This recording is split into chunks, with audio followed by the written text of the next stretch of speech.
Pesaj y Yom Kippur están absolutamente conectados uno con otro. El pastor alguna vez lo enseñó. El calendario hebreo está uno en una punta, otro en la otra. Y cómo es que realmente nunca profundizamos en lo que es Yom Kippur. Si bien a veces hablábamos de los sacrificios y de los... pero muy así, muy superficialmente.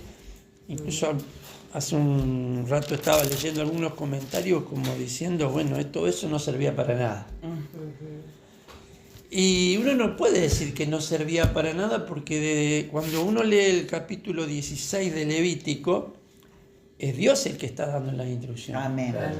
Amén. Es Dios que le dice lo que tienen que hacer, lo que tienen que sacrificar, lo que tiene que entrar, salir el sacerdote, todas las instrucciones. Entonces, si Dios se lo enseñó a Moisés para que Moisés lo enseñe a Aarón y a todo el pueblo, Amén. es porque alguna utilidad eso tenía. Amén. Sí, Amén. Obviamente es figura, sombra de lo celestial. Claro. Pero, y no estoy diciendo ahora que tenemos que celebrar, hacer todo lo que dice la Biblia. No es eso. Sino que tenemos que darle la importancia que tiene y aprendiendo lo que el sacerdote hacía, aprendemos lo que Cristo hizo por nosotros. Claro. A veces simplificamos un poco, decir, bueno, Cristo murió por mi pecado, Él me perdonó todo, ya está todo hecho. Y así todo muy superficial. Y lo que Jesús hizo, lo que Cristo hizo, es de una complejidad, una profundidad, un misterio tan grande que no sé si nos va a alcanzar la vida para entender todo eso. Yom Kippur es llamado el día de la expiación, el día del perdón. El día en que el sacerdote por una sola vez al año entraba al lugar santísimo llevando sangre e incienso, rogando por su propio pecado y por los pecados del pueblo. Pero no solamente tenía que también purificar todo el tabernáculo, más adelante el templo. Y uno dice, bueno, pero había muchas instrucciones ahí para no contaminar ese lugar, pero sin embargo, por la duda, que alguna vez haya entrado algún levita, algún sacerdote así en estado de impureza, pues había que purificar. Y ese sacerdote, bueno, lo hemos leído, ¿no es cierto?, se cambiaba sus vestiduras, se vestía de blanco. Escuchaba estos días también por qué se ayuna, por qué se visten de blanco, por qué no usan calzado de cuero, por qué... Claro. Porque es un estado, es algo quizás algo profético. Jesús dijo, seremos como ángeles. Amén. Jesús lo dijo eso. Sí. Un poco hablando de la pregunta capciosa que le hicieron, el tema del matrimonio, pero Jesús dijo, seremos como ángeles. Sí. Entonces, el hecho de vestirse de blanco, de ayunar, todas cosas que, digamos, la ropa, la comida, el calzado, esas cosas los ángeles no necesitan. No. Por eso, es un poco parecernos a los ángeles. Amén. Pero vamos a ir viendo un poquito el pasaje que está en Levítico, capítulo 16. También vamos a leer un poco de Hebreos, capítulo 9, capítulo 4. Hebreos es riquísimo en explicar el tema de Yom Kippur sobre todo. Sí. Amén. Cuando uno lee Hebreos, teniendo en cuenta todos estos pasajes, ahora entiende un poco más Claro. que lo que entendía antes. Es verdad. El capítulo 16 de Levítico es la parashá Jareimot, que es después que mueren los hijos de Aarón, Claro. por entrar al lugar con fuego que el Señor no les ordenó, ni preguntaron nada, y se mandaron, y la gloria del Señor los alcanzó y murieron allí. Después que murieron los hijos de de Aarón. Entonces ahí donde Dios le dice que no todo el tiempo tenía que entrar Aarón al lugar santísimo, sino que, y ahí les empieza a dar instrucciones. Di a Aarón, tu hermano, que no todo el tiempo entre en el santuario, detrás del velo, delante del propiciatorio que está en el arca, para que no muera, porque yo apareceré en la nube sobre el propiciatorio. Tengan en cuenta eso, la palabra propiciatorio. Por supuesto, Vaikra 16 o Levítico 16, uno de los capítulos más importantes de la Biblia. Toda la escritura se trata de reconciliar al hombre con Dios. Amén. Toda la escritura. Sí, Señor. Sí. La finalidad de la escritura es esa. La finalidad de la palabra es poder reconciliar. Un sabio de este tiempo una vez dijo, lo que Dios quería escribir de la Biblia era la primera hoja de Génesis y la última de Apocalipsis. Claro. Todo lo demás que está en el medio se escribió por causa de la caída. Padre Santo. Fuerte, ¿eh? Y era profundo lo que decía, porque claro, o sea, uno lee Génesis 1, después viene la caída, después toda la novela que Dios tiene que hacer para poder traer al hombre de vuelta a reconciliarse, y termina Apocalipsis, cielo nuevo y tierra nueva. Sí. ¿Eh? Sí. Entonces todo lo del medio fue escrito por causa del hombre, por causa de la caída. No sabía eso. Obviamente que Dios ya sabía todo, ¿no? Y la Torá existe desde antes de la creación. Pero siempre la intención de Dios desde el principio fue volver a atraer cerca suyo a la humanidad. Amén. Sí. Aún en Isaías, que leemos que el Isaías capítulo 1, que le da con el caño a Israel por la idolatría, La desobediencia. pero después le dice, venid luego, estemos a cuenta. Si eso no es gracia, si eso no es misericordia, por causa de su gracia y de su misericordia es todo esto. Entonces, Dios le da instrucciones, ¿para qué? Para poder reconciliar.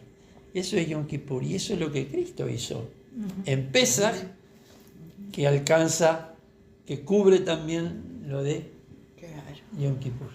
Qué tremendo eso. Es Porque de una dimensión impresionante. Cuánta mentira, pastor. Porque la iglesia en general quiso, la religión quiso hacer el trabajo que hace la escritura. Esto me está viniendo ahora. Uh-huh. Porque ahora usted está diciendo de la palabra, ¿no es cierto?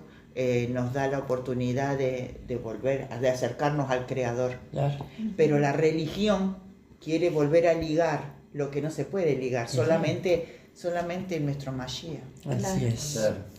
Y pensar que la palabra escrita estuvo hasta prohibida. Claro, sí. Sí. Pagaron caro a aquellos que se atrevieron a hacer traducciones. Sí, para que sea divulgada la palabra. Dice, este día es también el día cuando Hashem muestra cómo el hombre puede reconciliarse con él.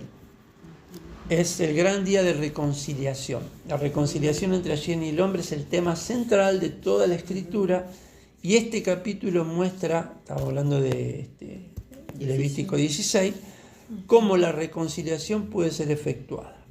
La ira de Hashem está sobre el hombre por causa de su pecado. Esa ira es mortal para el hombre. Lo único que puede aplacar esa ira es que Hashem muestre misericordia. Esa misericordia es mostrada al hombre mediante la reconciliación sobre la base de sacrificios. O sea, la reconciliación es posible, pero no así gratuitamente. Hace falta algo. Y ese algo es el derramar sangre. Sí. Dios instruyó acerca de animales, de sangre de animales. En el capítulo 17:11, no lo busquen, Levítico. Sí, de Levítico. Dice allí, porque la vida de la carne está en la sangre, y yo os la he dado para hacer expiación sobre el altar por vuestras almas. Y la misma sangre hará expiación de la persona. Claro. Sin derramamiento de sangre no hay expiación de pecado. No hay expiación de pecado, dice. Y este capítulo, dice, constituye también uno de los mejores textos que explican lo que pasó con el Mesías Yeshua. Antes y después de su resurrección, al ser introducido en el ministerio sacerdotal según el orden de Melquisedec. Ese es otro misterio, el de Melquisedec, tremendo. Podemos leer Hebreos capítulo 9, 22 al 26, que hace referencia a lo que leímos recién de Levítico 17, 11.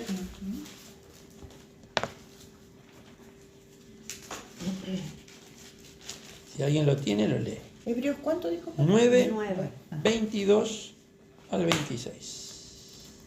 Y casi todo es purificado según la ley. Según la Torá.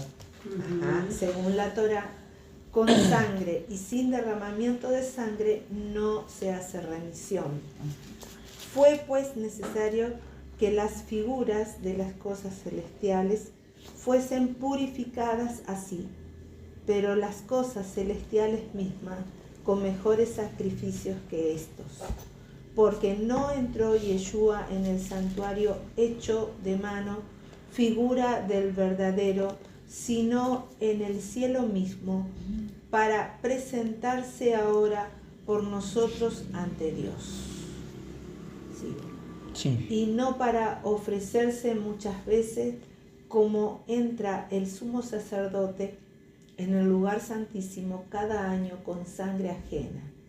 De otra manera, le hubiera sido necesario padecer muchas veces desde el principio del mundo, pero ahora, en la consumación de los siglos, se presentó una vez para siempre por el sacrificio de sí mismo para quitar de en medio el pecado. Amén. Ahí está. El día 10 del primer mes, ¿qué pasaba? Se escogía el cordero para Pesaj. Ah, sí. Y el día 10 del séptimo mes es Yom Kippur. O sea, es decir, 7 meses pasaron. Justo en la mitad, a ver si estaba por acá el calendario hebreo que encontró Ada ayer. Esto es Pascua, y te venía acá, diagonal, Día del Perdón. Eso porque es atemporal. Acá te existe el tiempo. No, pero te quiero decir que están justamente en las dos puntas del calendario. Señor amado, ¿y ese para cerrar un círculo? Es un círculo, obviamente, es un círculo. Bueno, ustedes saben que los meses antes del exilio de Babilonia no tenían nombre.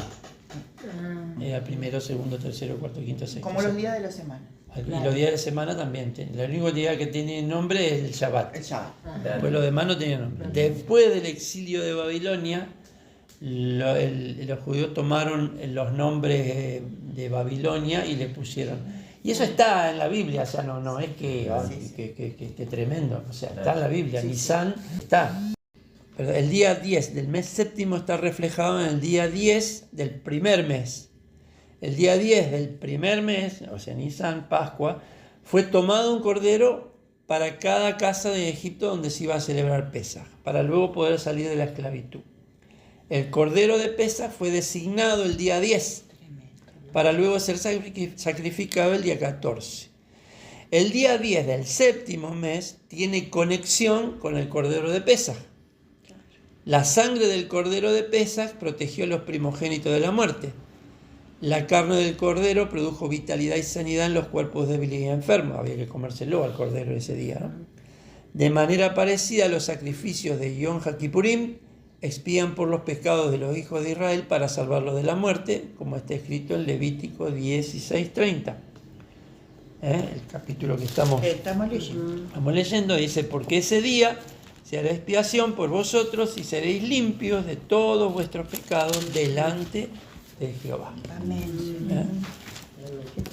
El pecado siempre es delante de Dios. Entonces, Pesaj está íntimamente conectado con Yom Kippur. De la misma manera, la muerte y resurrección del Mesías Yeshua, que sucedió en Pesaj, cumplió también gran parte del servicio de Yom Kippur en el tabernáculo celestial. Él ha entrado en el lugar santísimo en el cielo y se ha quedado allí durante 2000 años. Juan el Bautista, cuando vio a Jesús venir, dijo: he aquí el Cordero de Dios que quita el pecado del mundo. Y en esa simple frase mencionó las dos fiestas, Pesaj y Yom Kippur. He aquí el Cordero de Dios, Pesaj, que quita el pecado del mundo, Yom Kippur. Porque el tema es del pecado en Yom Kippur, es que en Yom Kippur se perdonaba. Pero cuando venga el Mesías, lo que va a hacer no es solamente perdonarlo, sino quitarlo. O sea, todo lo que en cierta forma está profetizando Israel en este tiempo al vestirse de blanco y qué sé yo, es lo que va a suceder cuando, digamos, toda inclinación, lo que llamamos del Yetzer Hará, la inclinación al mal, sea quitada. Digamos, eso va a ocurrir cuando Él venga, y que cambie nuestros cuerpos y cambien nuestra naturaleza. Entonces el pecado y la muerte no existirán más. Aleluya. Yeshua cumplió con parte de ese rito, digámoslo así, de Yom Kippur. Porque Él entró al lugar santísimo, no en la tierra, sino en el cielo, y no con sangre ajena, como dice ahí Hebreos, sino con su propia sangre, delante del trono de gracia, para interceder por cada uno de nosotros. El tema es que el sacerdote entraba con la sangre no del cordero, sino del cabrito, y de un becerro, y con incienso, ofrecía allí, salpicaba a un costado, el costado izquierdo del arca. En un video van a ver que como que rocía la sangre en el medio, pero no es en el medio, es en el costado izquierdo. Y luego salía para bendecir al pueblo. ¿Cuándo salía? Cuando salía. Bueno, normalmente salía. Para bendecir al pueblo y declarar que sus pecados habían sido perdonados. Y Yeshua entró, pero todavía no salió. Padre de gloria, está allí ¡qué intercediendo revelación! por nosotros. Cuando Él venga, es entonces que Él sale de ese santuario para venir, establecer su reino en el gran día del perdón, el gran día de la redención, porque Yeshua viene en Yom Teruah, los 10 días terribles, donde no sabemos qué es lo que va a pasar en la tierra, y luego el juicio, donde Él dice que separará los corderos de los cabritos, donde separará la cizaña del trigo, y declarará entonces la redención completa. Nosotros tenemos esperanza de redención. Aleluya. Sí, Señor. Esperanza de salvación. Amén. Por la fe. Sí, amén. Pero esa redención todavía no se concretó. Tenemos esa esperanza. Entendemos que somos salvos. Amén, sí, Señor. Sí. Pero eso se va a manifestar cuando Él venga. ¿Y en qué día? En Yom Kippur, el día de las expiaciones. Como el sumo sacerdote no solamente entró en el lugar santísimo en el tabernáculo terrenal, sino que luego salió y bendijo al pueblo, así sabemos que el Mesías no se va a quedar en el lugar santísimo en el cielo, sino salir de allí para bendecir a los hijos de Israel y al mundo entero. Así que Mashiach ha cumplido Masías ha cumplido solo la mitad del culto de Yom Kippur. Con su regreso a la tierra cumplirá el resto. En ese día todo pecado será eliminado en los que han puesto su esperanza en él. Hebreos 9, 27 y 28. Y de la manera, dice, que está establecido para los hombres que mueran una sola vez y después de esto el juicio. Así también Cristo fue ofrecido una sola vez para llevar los pecados de muchos y aparecerá por segunda vez sin relación con el pecado para salvar a los que le esperan. Ahí está. Amén. ¿Cuándo dice que aparecerá para salvarnos? Por segunda vez. Por segunda vez. Sin No es que ya nos salvó. para Ahí está para los que dicen que la salvación no se pierde. que no se va a perder, pastor. Hay muchos que tienen esa posición, ¿no? La No, salvación no se yo digo que se pierde. se puede, porque digamos, en definitiva, aunque tenemos la esperanza de salvación y vivimos confiando en que somos salvos, pero sin embargo dice que la palabra lo está diciendo, cuando Él aparecerá por segunda vez sin relación con el pecado, para salvación, dice, bueno, la otra versión dice, de los que ansiosamente le esperan. Qué bárbaro.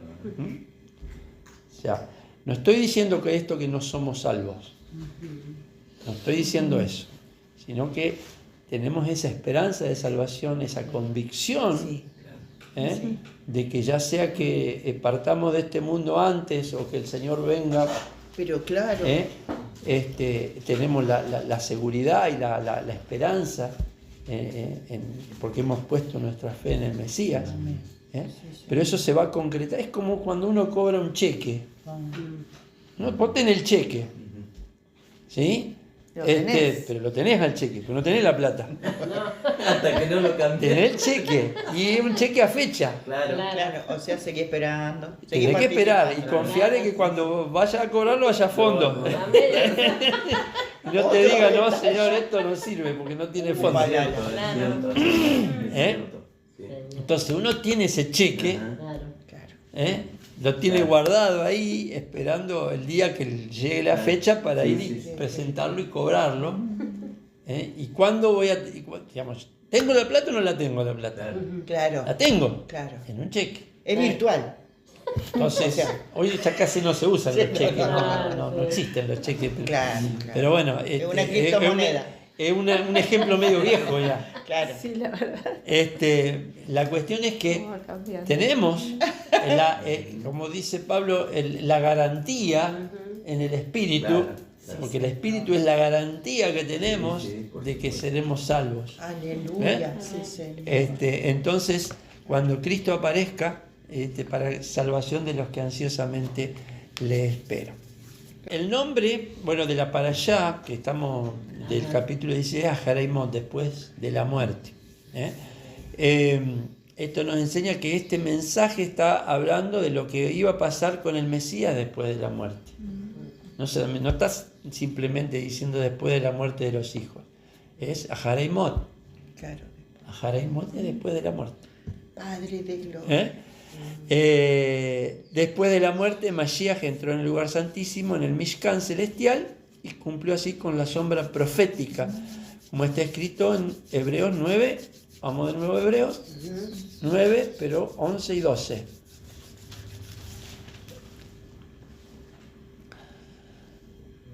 Pero estando ya presente, Cristo, sumo sacerdote de los bienes venideros, por el más amplio y más perfecto tabernáculo, no hecho de manos, es decir, no de esta creación, y no por sangre de machos cabríos ni becerros, sino por su propia sangre, entró una vez para siempre en el lugar santísimo, habiendo obtenido eterna redención. Allí Jesús obtuvo la redención para nosotros.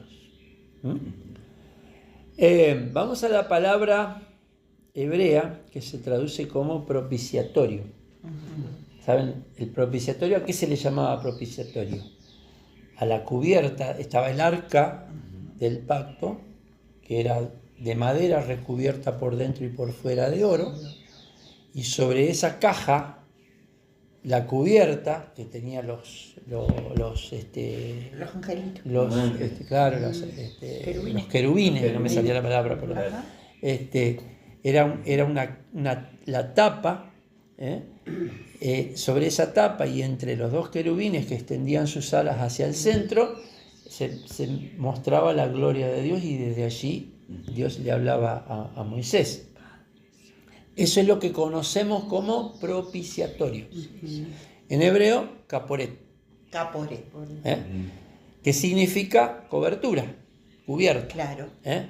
Ahora, la palabra viene de la raíz kafar, que significa cubrir. Y de esa raíz viene también kipur. Palabra kafar significa cubrir, calafatear, pero también significa perdonar, absolver, compensar, expiar. Qué tremendo. Es la misma raíz que hay en la palabra para el día de expiación, Yom HaKippurim o Yom Kippur. En Levítico, bueno, no lo buscamos, pero Levítico 23-27, 25-9. En la traducción que hicieron de la Torá, que se llama la Septuaginta, que es una traducción que hicieron del hebreo al griego, en la época previa a los días de Yeshua. Se llama Septuaginta porque es como que juntaron a 70 sabios de Israel para hacer una traducción desde el hebreo al griego. A eso a muchos judíos no les gustó. Sí, claro. Pero bueno, allí se tradujo la palabra caporet, que era... Calafatear. No, caporet era Cobertura. el propiciatorio. Caporet. Caporet. Como hilasterium, que significa lo mismo. Significa sacrificio expiatorio, lugar expiatorio o propiciatorio. Esa palabra caporet se tradujo al griego como propiciatorio, vamos a decir, para no confundirnos tanto con tantos idiomas. La palabra esa, hilasterium, viene de otra palabra que significa conciliar, propiciar. O sea, básicamente significa lo mismo, reconciliar. Entonces, el propiciatorio es el trono de Dios en la tierra. Esto nos enseña que esa cubierta no solamente servía para tapar el arca, no era una tapa, simplemente, sino también un lugar de expiación por los pecados. Porque era allí donde el sacerdote rociaba con sangre, ofrecía incienso, y allí se manifestaba de alguna manera la gracia, la misericordia, y el sacerdote obtenía perdón para él y para todo el pueblo. El lado izquierdo era, ¿no? En el lado izquierdo se rociaba. Dice, el lugar de expiación de los pecados y donde se manifiesta la misericordia y perdón. Es un lugar de reconciliación entre Dios y el hombre. Por eso es traducido también como trono de gracia. En hebreo, lo podemos buscar ahora sí, Hebreos 4, 14 al 16. Capaz que el 16 nomás, pero...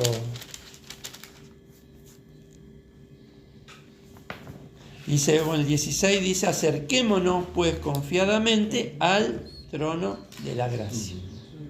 Los versículos anteriores hablan de el sacrificio de Cristo, digamos que traspasó los cielos, y dice que tenemos un sumo sacerdote que se puede compadecer de nosotros.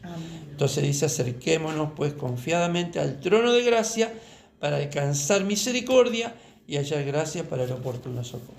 ¿Cuál es ese trono de gracia? El propiciatorio celestial, no el de la tierra, ¿no? El propiciatorio, el trono de la misericordia, la cubierta del arca, no podía ser visitado por más de una sola persona en un día al año. Sin embargo, cuando vino el Mesías, él fue expuesto públicamente. Sí. O sea, ofreció su vida, él fue crucificado. Y se fue expuesto públicamente como un lugar de expiación. Romanos 3, 25, 26. Esto está bueno.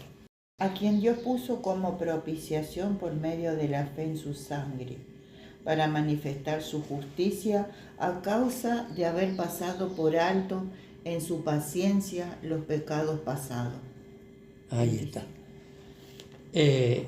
Pablo sabía de lo que estaba escribiendo cuando escribía. Sí, ya lo creo. Porque la palabra griega que acá se usa, que dice que a quien Dios exhibió públicamente como propiciación, es la palabra hilasterion. Es decir, la misma palabra que se usa para la cubierta del arca. ¿Qué te parece? Esa palabra aparece, en esos dos lugares en los textos griegos de los escritos mesiánicos. Hebreos 9:5 fue traducido como propiciatorio. Como hemos visto, hilasterion es traducido de la palabra hebrea kaporet, que es la cubierta del arca. ¿Qué es lo que el texto está diciendo en Romanos 3:25? Que Mesías fue mostrado como el propiciatorio, como la cubierta del arca. Cristo mismo es la cubierta del arca, que está en el lugar santísimo, en el templo celestial y en el templo terrenal. En su muerte, Yeshua fue expuesto públicamente como un propiciatorio, es decir, un lugar de reconciliación, un lugar donde encontramos perdón, encontramos reconciliación con Dios, gracia, Te misericordia. vuela la cabeza. Con la ejecución del Mesías, todo el mundo ahora podía ver que hay purificación y eliminación eterna de los pecados. Primera Juan 2:2 dice que Él mismo es la propiciación por nuestros pecados, y no solo por los nuestros, sino también por los del mundo entero. Primera Juan 4:10, en esto consiste el amor, no en que nosotros hayamos amado a Dios, sino que Él nos ama a nosotros y envió a su Hijo como propiciación, ahí está de nuevo la palabra, por nuestros pecados. En Éxodo 25:22 dice, allí me encontraré contigo, hablando del propiciatorio. Y de sobre el propiciatorio, de entre los dos querubines que están sobre el arca del testimonio, te hablaré acerca de todo lo que he de darte por mandamiento para los hijos de Israel. Todo eso es figuras de Cristo. Éxodo 36, pondrás el altar delante del velo que está junto al arca del testimonio, delante del propiciatorio que está sobre el testimonio, donde yo me encontraré contigo. El texto que leímos de Romanos 3:25 dice que Yeshua fue expuesto como un propiciatorio ante todo el mundo. De la misma manera que el propiciatorio fue un lugar de encuentro entre Hashem y Moisés, el sacrificio del Mesías es un lugar de encuentro entre Hashem y la humanidad. Juan 12:32 y 33, perdón. Dice, si soy levantado de la tierra, atraeré a todos a mí mismo. Pero decía para indicar de qué clase de muerte iban a morir. Entonces, el propiciatorio es un lugar donde Hashem se manifiesta de una manera extraordinaria. Sí. Ya habrá sido extraordinario lo que vio Moisés, pero él dice, el propiciatorio existe en 3 niveles. Wow. El tabernáculo y el templo, Sí. donde entraba el sacerdote todos los años. En el templo del cuerpo del Mesías, y en el templo celestial.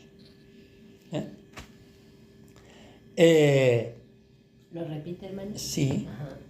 Son los 3 niveles, el tabernáculo y el templo terrestres, terrenales, el templo del cuerpo del Mesías, él ofreció su cuerpo como un propiciatorio, y el templo celestial, allí donde él entró con su propia sangre para ofrecer el sacrificio por nuestros pecados. El Señor se manifestó de manera extraordinaria sobre la muerte y resurrección del Mesías. Y allí da a conocer sus cualidades, sus atributos. Así es. Y vamos a ver 4. En primer lugar, la justicia de Dios. Dios exige justicia. La paga del pecado Es muerte. es muerte. O sea, esa es la justicia de Dios. Dios le avisó a Adán, no coma porque el día que coma Morirás. vas a morir. No murió inmediatamente, No. pero trajo muerte espiritual. Claro. Trajo esa separación. ¿Qué es la muerte? La separación de Dios. Porque con Él está la vida. O sea, Amén. nada puede estar muerto delante de Él. Así es. Claro. Delante de Dios no puede haber nada muerto. No hay nada muerto. No. Entonces, la muerte es separación de Dios. Claro. Entonces, aunque uno puede estar vivo, Sí. si está separado de Dios, espiritualmente está Está muerto. muerto Está Claro. Claro. separado de Dios, está muerto espiritualmente. Claro. Claro. Sí. Entonces, la justicia de Dios exige que el pecador tiene que sufrir la muerte. Para poder perdonar, Dios tiene que suplir con un sustituto.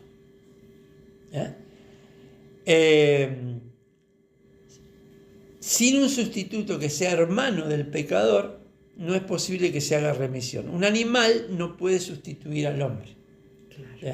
En un sentido, la palabra kafar es cubrir. Los pecados eran cubiertos, eran perdonados, pero se ponía una cubierta Una cubierta. sobre el pecado. ¿Por qué? Porque la sangre de los animales alcanzaba para eso.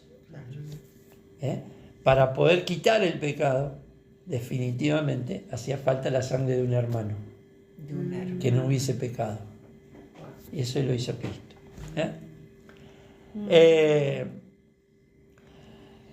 Por medio de la muerte de Yeshua, el Eterno manifiesta que es completamente justo cuando perdona al pecador. ¿Por qué nos perdona?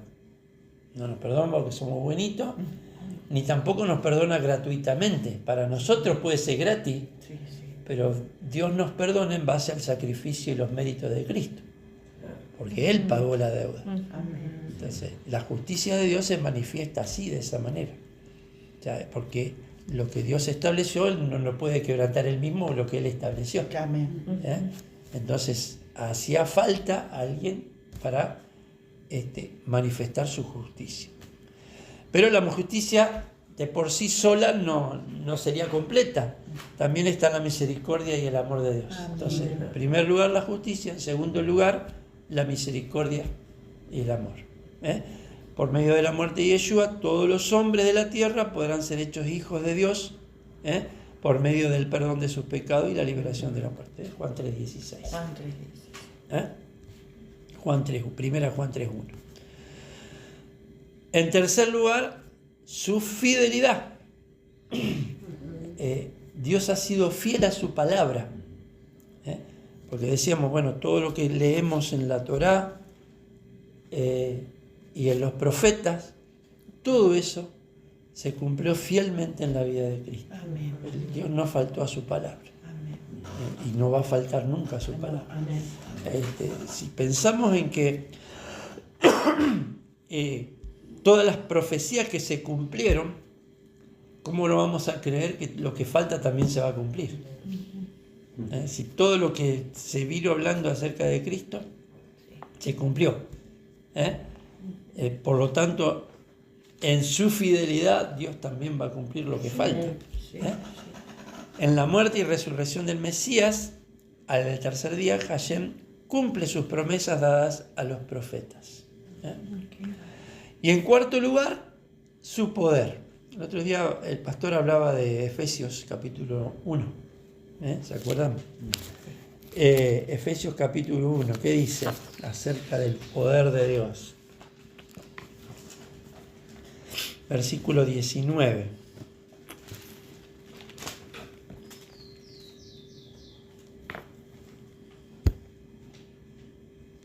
¿Tenía algo?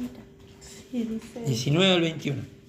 y cuál la supereminente grandeza de su poder para con nosotros los que los que creemos según la operación del poder de su fuerza, la cual operó en Cristo, resucitándole de los muertos y sentándole a su diestra en los lugares celestiales, sobre todo principado y autoridad y poder y señorío, y sobre todo nombre que se nombra, no solo en este siglo, sino también en el venidero. El poder de Dios.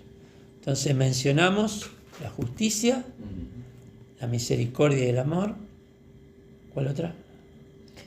Su La fidelidad y su poder. y el poder de Dios. Todo eso manifestado en la vida de Yeshua. Y en nosotros también. Amén. En nosotros también. Porque Pablo está diciendo acá cuál es la supereminente grandeza de su poder para con nosotros los que creemos. Según la operación del poder de su fuerza. Por eso esa gracia, ese poder, esa energía, esa vitalidad, somos receptores de eso, de alguna manera. Somos receptores de lo que Dios hizo en Cristo, lo recibimos nosotros. Recibimos la vida, recibimos el perdón, la reconciliación. Amén. Podemos quizás terminar leyendo algún pasaje más de Hebreos. Versículo 2 estoy leyendo de Hebreos, porque el tabernáculo estaba dispuesto así. En la primera parte, llamada el lugar santo, estaban el candelabro, la mesa y los panes de la proposición. Tras el segundo velo estaba la parte del tabernáculo llamada el lugar santísimo, el cual tenía un incensario de oro, y el arca del pacto cubierta de oro por todas partes, en la que estaba la urna de oro que contenía el maná, la vara de Aarón que reverdeció y las tablas del pacto, y sobre ella los querubines de gloria que cubrían el propiciatorio, de las cuales cosas no se puede ahora hablar en detalle. Y así dispuestas estas cosas en la primera parte del tabernáculo entran los sacerdotes continuamente para cumplir los oficios del culto, pero en la segunda parte solo el sumo sacerdote una vez al año, no sin sangre, la cual ofrece por sí mismo y por los pecados de ignorancia del pueblo. Este es otro detalle. Está hablando acá de los pecados de ignorancia. No los pecados que se cometían voluntariamente y a sabiendas. Ahí, digamos, tenían un problema con eso, porque la sangre de los animales no podía perdonar un acto de adulterio, un asesinato premeditado. No alcanzaba para eso. Si leemos la Torá, ninguno de esos pecados podía ser perdonado por la sangre de los animales.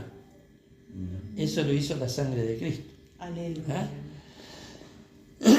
Dando el Espíritu Santo a entender con esto que aún no se había manifestado el camino al lugar santísimo, entre tanto que la primera parte del tabernáculo estuviera en pie, lo cual es símbolo para el tiempo presente, según el cual se presentan ofrendas y sacrificios que no pueden hacer perfecto en cuanto a la conciencia al que practica este culto, ya que consiste solo en comidas y bebidas de diversas abluciones y ordenanzas acerca de la carne, impuestas hasta el tiempo de reformar las cosas.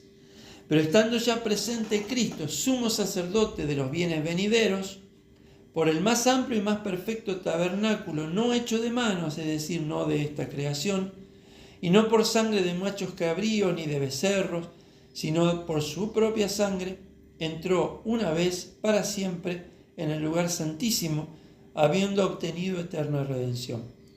Porque si la sangre de los toros y los machos cabríos, la ceniza de la becerra rociada, los inmundos, santifican para purificación de la carne, cuanto más la sangre de Cristo, el cual, mediante el Espíritu Eterno, se ofreció a sí mismo sin mancha a Dios, limpiará vuestras conciencias de obras muertas, para que sirváis al Dios vivo. Así que, por eso es mediador de un nuevo pacto, para que, interviniendo muerte para remisión de las transgresiones que había bajo el primer pacto, los llamados reciban la promesa de la herencia eterna. Voy un poco más adelante, 23. Fue necesario que la figura de las cosas celestiales fueran purificadas así, pero las cosas celestiales mismas con mejores sacrificios que estos, porque no entró en Cristo en el santuario hecho de mano, figura del verdadero, sino que en el cielo mismo para presentarse ahora por nosotros ante Dios, y no para ofrecerse muchas veces, como entra el sumo sacerdote en el lugar santísimo cada año con sangre ajena. De otra manera le hubiese sido necesario padecer muchas veces desde el principio del mundo, pero ahora en la consumación de los siglos se presentó una vez para siempre por el sacrificio de sí mismo para quitar de en medio el pecado. Y de la manera que está establecido para los hombres que mueran una sola vez y después de esto el juicio, así también Cristo fue ofrecido solo una sola vez para llevar los pecados de muchos, y aparecerá por segunda vez sin relación con el pecado para salvar a los que les vean.